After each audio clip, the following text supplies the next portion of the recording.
बिस्मिल्लाहिर्रहमानिर्रहीम। अस्सलाम वालेकुम। मेरे चैनल सफ़र और ज़फ़र में आप सबको खुश आमदीद। तो जनाब, उम्मीद है मेरी पिछली वीडियो जो कि बेल्जियम के दूसरे बड़े शहर एंटवर्प के बारे में थी वो आपको पसंद आई होगी। इस वीडियो के पहले हिस्से में मैंने आपको जो एंटवर्प का मशहूर सेंट्रल स्टेशन है उसके बारे में बताया था, और वहाँ पर केज़रले स्ट्रीट है, ज़ू है वहाँ का, और भी टूरिस्ट अट्रैक्शंस हैं, तो वो आपको मैंने पिछली वीडियो में दिखाई थी। तो आज की वीडियो में मैं आपको एंटवर्प के सेंट्रल एरिया में और बहुत ही अहम हिस्से में लेकर जाने वाला हूँ। इस वक्त मैं एंटवर्प के सेंट्रल एरिया की तरफ ड्राइव कर रहा हूँ। उसको ग्रोटे मार्केट या द ग्रैंड प्लेस भी कहा जाता है। तो आइए अभी उस जानिब चलते हैं। तो ये देखिए जनाब, किस कदर खूबसूरत यहाँ की इमारतें हैं, और सड़क के बीचों बीच ही अक्सर जगह पर आप देखेंगे कि ट्राम की लाइन है, तो गाड़ियाँ और जो ट्राम्स हैं बिल्कुल साथ साथ एक ही सड़क पर चल रही होती हैं। बहुत ही तारीखी और ख़ूबसूरत यहाँ की इमारतें हैं। ये सामने आप देख सकते हैं कि अभी एक ट्राम गुजर रही है।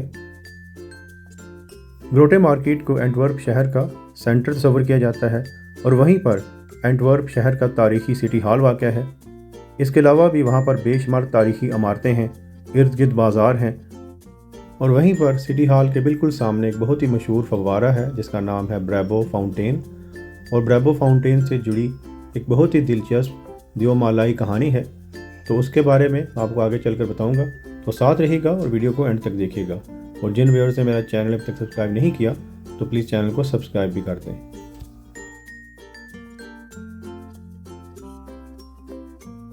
तो ये आप सामने देख सकते हैं कि सड़क के बिल्कुल बीचों बीच ये ट्राम्स की लाइन है, और अगर आप ऊपर देखें तो ऊपर भी ये बिजली की तारें हैं जिनकी मदद से फिर ये ट्राम जो है वो चलती है।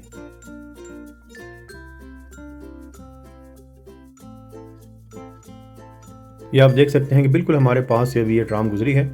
तो अभी हमने पार्किंग एड्रेस डाला है जो कि ग्रोटे मार्केट के बिल्कुल साथ में वाक़या है।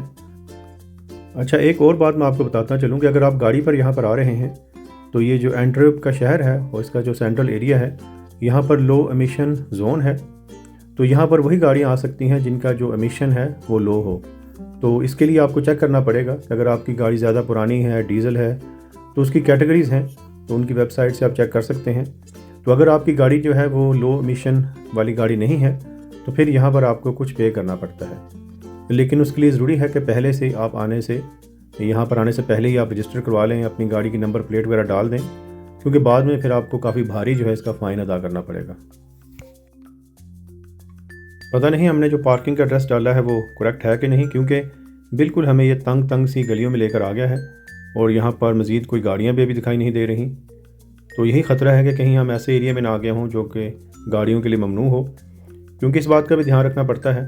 अगर आप गाड़ी में इस एरिया में आ गए हैं जहाँ पर कि सिर्फ पेडेस्ट्रियन का एरिया है, पैदल चलने वालों का, तो उस पर भी आपको फिर फ़ाइन हो सकता है। तो उम्मीद है कि हम ऐसे एरिया में नहीं होंगे, क्योंकि हम तो बिल्कुल जो गूगल मैप्स है उसको फॉलो कर रहे हैं, लेकिन बहुत ही तंग तंग सी गलियाँ आ गई हैं। बहरहाल देखते हैं कि गूगल मैप अभी हमें कहाँ लेकर जाता है। तो जो पार्किंग है ये भी आप गूगल से आसानी से ये फाइंड कर सकते हैं। वहाँ पे आप सर्च करें कोई भी एरिया कि उसके नज़दीक पार्किंग कौन सी है, तो वो फिर आपको वहाँ की जो पार्किंग के बारे में बता देगा। और इन एरियाज़ में पार्किंग काफ़ी महंगी है। ये पहले हमने जहाँ पर पार्क की थी एंटवर्प में सेंट्रल स्टेशन के पास, तो वहाँ पर तकरीबन 7.5 यूरो की 1 घंटे की पार्किंग थी। तो ये जो ग्रोटे मार्केट है तो यहाँ पर भी मेरा ख्याल है कि इतनी ही पार्किंग होगी। तो 2 घंटे तो तकरीबन लग ही जाते हैं। अगर आप किसी जगह पर पार्क करें तो इर्द गिर्द के एरिया को एक्सप्लोर करने में इतना वक्त लग ही जाता है। तो 2 घंटे के ही आपको तकरीबन 15 यूरो जो है वो देने पड़ जाते हैं। लेकिन अगर आपने ज़्यादा देर के लिए पार्किंग करनी है तो फिर बेहतर है कि आप जो 24 आवर्स की पार्किंग है वो ही ले लें, क्योंकि हो सकता है वो आपको ज़्यादा सस्ती पड़े। तो ये है जनाब एंटवर्प का द ग्रैंड प्लेस, या जैसे ग्रोटे मार्केट भी कहा जाता है। तो जैसा कि मैंने आपको पहले बताया था कि यहाँ पर बहुत ही अहम बिल्डिंग्स हैं, तो अभी मैं आपको उनके बारे में बताता हूँ। ये एरिया बहुत ही बिजी है इस वक्त, काफ़ी बड़ी तादाद में यहाँ पर टूरिस्ट मौजूद हैं। और मैं आज से कुछ अर्सा पहले ब्रसल्स गया था, तो वहाँ पर भी एक ग्रैंड प्लेस है, तो तकरीबन वो इसी से मिलता जुलता था। इसी तरह की वहाँ पर इमारतें थीं। ये सामने जो आप बिल्डिंग्स देख रहे हैं, किसी ज़माने में ये सरकारी बिल्डिंग हुआ करती थी। यहाँ पर टैक्स जो कलेक्शन और दूसरे जो सरकारी महकमे हैं उनके दफातर हुआ करते थे, और शायद आज भी हों। तो ये आप देख सकते हैं कि चारों तरफ बहुत ही खूबसूरत बिल्डिंग्स हैं, तो दरमियान में एक बहुत ही बड़ा सा खुला एरिया है, और वहाँ पर एक फव्वारा है जिसका नाम है ब्रेबो फाउंटेन। तो अभी इसकी तरफ भी आते हैं।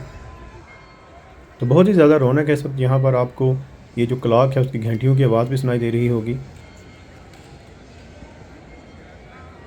तो ये है जनाब यहाँ का तारीखी सिटी हॉल। यहाँ पर भी एक क्लॉक नस्ब है और बहुत ही बड़ी तादाद में यहाँ पर फ्लैग्स लगे हुए हैं। ये सिटी हॉल जो है ये 1561 और 1565 के दरमियान में तामीर किया गया था। सिटी हॉल के बिल्कुल सामने ये है जनाब यहाँ का मशहूर ब्रेबो फाउंटेन, जिसको देखने के लिए बहुत बड़ी तादाद में टूरिस्ट यहाँ पर आते हैं। तो इससे मंसूब एक देवमालाई कहानी है। कहते हैं कि किसी ज़माने में ये साथ में ही रिवर शेल्डेथ है, तो वहाँ पर कोई एक देव रहा करता था। तो वो जो भी वहाँ से लोग गुज़रते थे, मल्लाह वगैरह गुज़रते थे, तो उनसे ज़बरदस्ती वो टैक्स लेता था और जो उसको टैक्स अदा नहीं करता था वो उसके हाथ काट देता था। और जनाब इसी कहानी में छुपा है इस शहर के नाम का राज। कहते हैं कि इसी वजह से आहिस्ता आहिस्ता इस शहर को हैंड वर्पन के नाम से जाना जाने लगा। हैंड यानी कि हाथ और वर्पन ये डच ज़बान में काटने को कहते हैं। बिगड़ते बिगड़ते ये लफ्ज़ हैंड वर्पन से एंटवर्पन हो गया और आजकल इस शहर को एंटवर्प के नाम से जाना जाता है। ये जो मुजस्मा और ये फाउंटेन यहाँ पर जो नस्ब है, इसको 1887 में तामीर किया गया था। तो इसी कहानी को मज़ीद आगे बढ़ाते हुए कहते हैं कि उस ज़माने में यहाँ पर एक रोमन सोल्जर था जिसका नाम था सेल्वियस ब्रेबो। और सेल्वियस ब्रेबो ने फिर बिल आखिर उस जो ज़ालिम देव है जिसका नाम एंटीगोन था उसको कत्ल कर दिया और इस तरह शहर के लोगों से उस अज़ाब की जान छूटी। ये जो सेल्वियस ब्रेबो नामी रोमन सोल्जर था उसको इस शहर का फाउंडर भी कहा जाता है। ग्रोटे मार्केट के साथ ही बेशुमार छोटी छोटी सी गलियाँ हैं, बहुत ही खूबसूरत एरिया है। अभी इन्हीं गलियों में से एक गली में अभी मैं दाखिल हुआ हूँ। सामने ही एक चर्च है, तो अभी उस चर्च की जानिब चलते हैं। वो यहाँ का बहुत ही फेमस चर्च है, कदीम चर्च है, जो कि तकरीबन आज से 600 साल पहले बना था। ये देखिए यहाँ पर डेज़र्ट शॉप्स हैं। इसके अलावा यहाँ पर आपको टर्किश फूड जो है वो भी मिल जाएगा, ये आप देख सकते हैं। तो ये है जनाब बेल्जियम का सबसे बड़ा गोथिक चर्च, जिसका नाम है the cathedral of our lady. ये देखिए बहुत ही बुलंद इसका मीनार है। चर्च के बिल्कुल सामने ही ये मुझे एक शॉप दिखाई दी है, तो पहले इसको देखते हैं। लगता है कि यहाँ पर बहुत ही इंटरेस्टिंग इनके ट्रेडिशनल जो चीज़ें हैं वो डिस्प्ले पर रखी गई हैं। ये आप देख सकते हैं, छोटी छोटी सी आइटम्स हैं और ज़्यादातर जो काम है लगता है कि क्रोशिया से किया गया है। तो ये यहाँ का बेल्जियम का जो ट्रेडिशनल कल्चर है उसकी ये नुमाइंदगी कर रही है।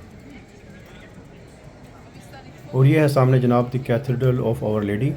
ये जो चर्च है इसकी तामीर का आगाज़ 1352 में हुआ था और काफ़ी अरसे तक इसकी तामीर होती रही। बिल आखिर 1521 में इसकी तामीर जो है वो मुकम्मल हुई।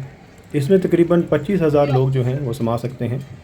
और ये देखिए इसका बुलंदो बाला मीनार, और इसका जो मीनार है इसकी लंबाई तकरीबन 123 मीटर है। तो आइए जनाब अभी कुछ मज़ीद चीज़ें एक्सप्लोर करते हैं। यहाँ पर साथ में ही रिवर शेल्डेथ है जो कि एंटवर्प का बहुत ही मशहूर दरिया है, तो अभी उस तरफ चलते हैं। बहुत ही खूबसूरत शहर है, ये आप देख सकते हैं, बहुत ही साफ़ सुथरा शहर है। साथ में सोवेनियर शॉप्स हैं, रेस्टोरेंट्स हैं और बहुत ही पीसफुल सा काम सा यहाँ पर माहौल है।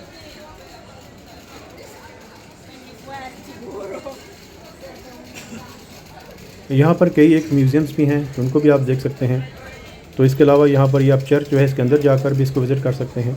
ये तमाम जो एरिया है बहुत ही खूबसूरत है। तो जब भी आप यहाँ पर एंटवर्प में आएँ तो ये जो ग्रोटे मार्केट है जिसे ग्रैंड प्लेस भी कहा जाता है, इसको ज़रूर विज़िट कीजिएगा। तो आप यकीनन यहाँ पर इस जगह को एंजॉय करेंगे।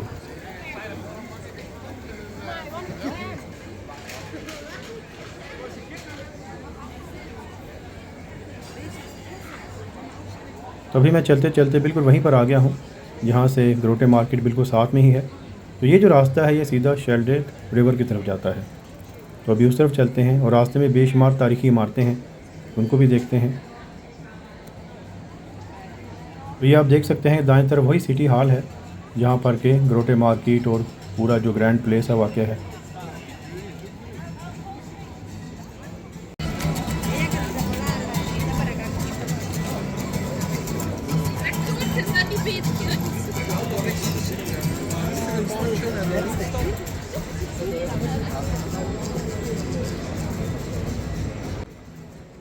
अभी हमने मज़ीद इस सफ़र में कई शहरों को, कई मुल्कों को एक्सप्लोर करना है। अगला हमारा प्रोग्राम यही है कि यहाँ से हम जाएंगे एम्स्टर्डम। वहाँ पर एक होटल बुक किया हुआ है, वहाँ पर रात को स्टे करेंगे और उसके बाद फिर अगली सुबह हम जर्मनी के लिए रवाना हो जाएंगे।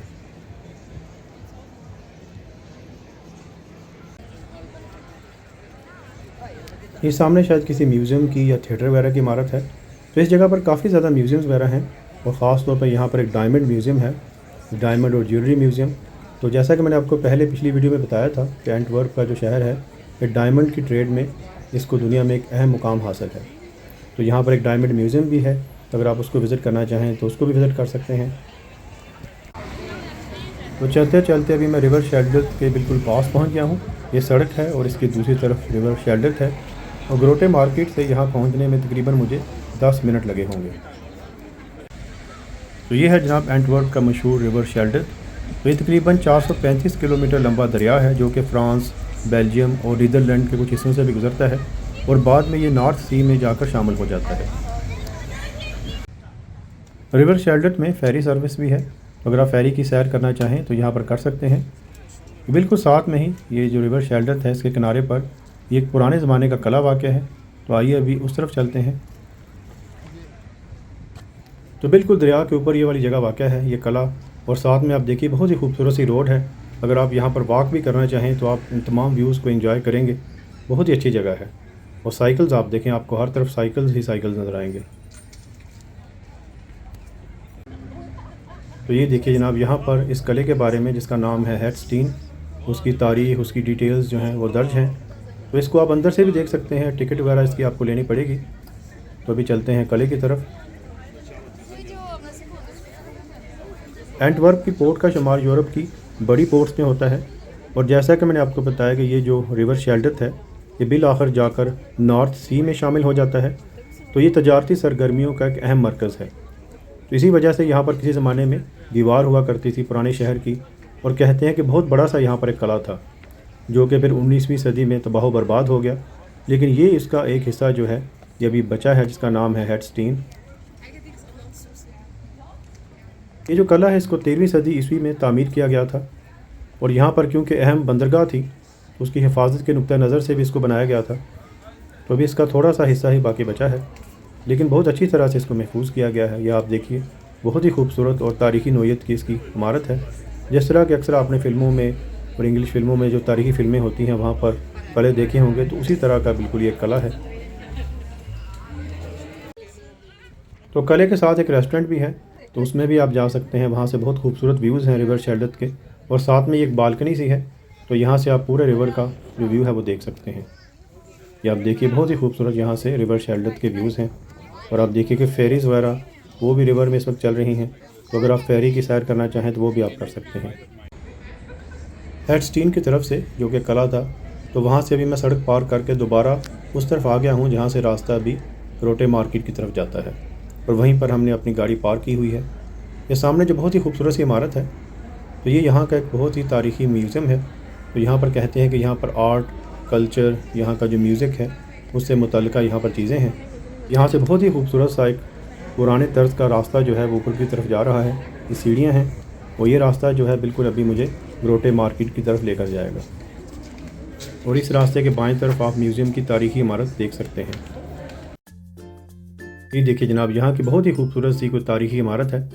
तो अभी हम दोबारा गाड़ी पर सवार हो गए हैं और अभी हम जा रहे हैं अपने होटल की जानिब जो कि एम्स्टरडैम में वाक़ है। और हर तरफ आपको यहाँ पर पानी ही पानी दिखाई देगा। बेशुमार यहाँ पर नहरें हैं और पूरा ये सिलसिला फिर जाकर रिवर शेल्डर्ट में शामिल हो जाता है, जो कि बाद में नॉर्थ सी में जाके मिल जाता है।